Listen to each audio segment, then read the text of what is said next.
Assalamualaikum warahmatullahi wabarakatuh. Kami dari kelompok 7 ingin mempresentasikan tentang unsur kebahasaan dari surat pribadi dan surat resmi. Unsur kebahasaan yang pertama ada kopsurat. Surat pribadi tidak ada sedangkan surat resmi ada. Alasannya karena pada surat pribadi tidak ada kopsurat karena bukan termasuk ke dalam surat resmi. Sedangkan pada surat resmi ada kopsurat karena dipakai untuk memperlihatkan identitas pengirim surat resmi. Yang kedua ada nomor. Pada surat pribadi tidak ada sedangkan pada surat resmi ada. Alasannya karena pada surat pribadi tidak ada nomor karena tidak formal. Sedangkan pada surat resmi tidak ada nomor karena untuk mempermudah pengarsipan dokumen. Yang ketiga, ada tujuan. Tujuan terdapat di surat pribadi dan di surat resmi. Alasan kenapa tujuan berada di surat resmi dan surat pribadi karena dipakai untuk memberikan informasi, kabar, atau mengungkapkan perasaan penulis kepada penerima surat. Sedangkan surat resmi untuk menyampaikan pemberitahuan, izin, penugasan, pengumuman, dan lain-lain.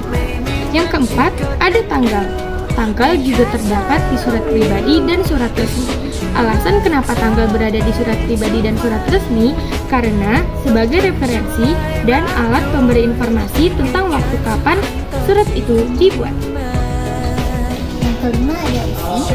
Isi terdapat pada surat pribadi dan surat resmi.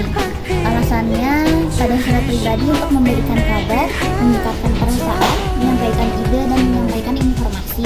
Sedangkan pada surat resmi sebagai bukti dan tanda pengesahan dokumen secara pribadi ataupun urusan tertentu.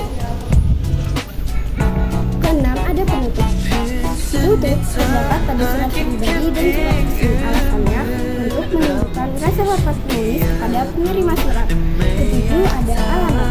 Alamat terdapat pada surat pribadi dan juga surat resmi. Alasannya untuk petunjuk langsung bagi si penerima.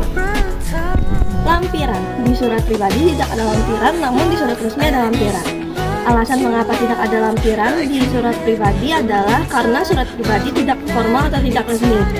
Namun di surat resmi, lampiran berfungsi sebagai petunjuk dokumen yang harus disertakan bersama surat yang bersangkutan. Perihal. Perihal tidak ada di surat pribadi, namun ada di surat resmi.